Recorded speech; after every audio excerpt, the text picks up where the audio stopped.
9 years have gone by this time, friends. Summer, 1913. Gradual changes in Grover's Corners. Horses are getting rarer. Farmers coming into town now in their Fords. Everybody locks their doors now at night. Ain't been no burglars, but everybody's heard of them. You'll be surprised, though. On the whole, not many changes around here, although this certainly is an important part of Grover's Corners. We're on a hilltop, a windy hilltop. Lots of sky, lots of clouds, and for the most part, lots of sun, moon, and stars as well. You can come up here on a fine afternoon and see range upon range of hills. Awful blue they are, by Lake Sunapee and Lake Winnipesaukee.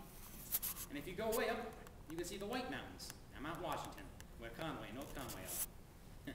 And of course our favorite mountain, Mount Monadnock, right here. And the towns that lie around it, Jaffrey and North Jaffrey, Peterborough, Dublin, and there, ways down, is Grover's Corners. Beautiful spot up here, you know what I mean? The mountain lawn, lilac.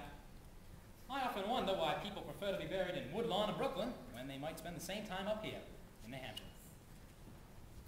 These are the old stones, 1660s and 1670s.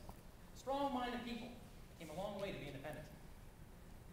Summer folk come up here and laugh at the funny words in the tombstones. Well, I guess they don't do any harm. Genealogists come up here from Boston, paid by the rich city folk to research their ancestry. Want to make sure they're daughters of the American Revolution and of the Mayflower. Well, I guess they don't do any harm either. There, a ways up, are the Civil War veterans. Iron flags on their graves. Real New Hampshire boys. They had a notion that the Union ought to stick together, even though they'd never seen more than 50 miles of it themselves. All they knew was the name, my friends. The United States of America. The United States of America. And they went and died about it. This is the new part of the cemetery. There's your friend, Mrs. Gibbs, and Mr. Stimson, the organist player at the Congregational Church, and Mrs. Soames. You remember, who enjoyed the wedding so much? There were a lot of others. Editor Webb's boy, Wallace, whose appendix burst on a camping trip to Crawford Notch. Yes, a lot of sorrow was sort of quieted down up here. People just wild with grief will bring their relatives up to this hill. And then times, sunny days, rainy days, snow. Well, we all know how it is. A lot of thoughts come up here day and night, but there ain't no post office. Now, there are things that we all know, but we don't take them out and look at them very often. We all know that something is eternal. And it ain't houses, it ain't names, it ain't the earth, and it ain't even the stars.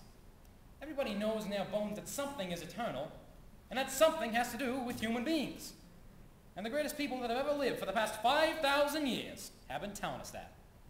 But you'd be surprised at how people are always letting go of that fact. Deep down, there is something eternal in human beings.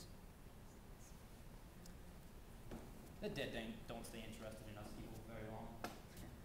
Gradually they let go hold of the earth and the ambitions they had, and the pleasures they had, and the pains they suffered, even the people they loved. They get weaned away from the earth. That's the way I put it. They get weaned away. While they're up here, the earth part of them just burns out. It burns away.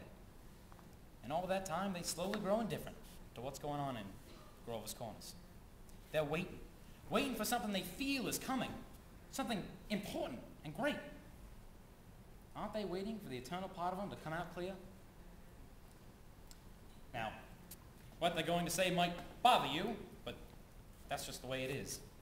Mother and daughter, husband and wife, enemy and enemy, money and miser, and all those terribly important things sort of grow pale around here. And what's left? What's left when your memory's gone? And your identity, Mrs. Smith? 11 o'clock in Grover's Corners. Everybody's resting. Tomorrow is going to be another day. You get a good rest too. Good night.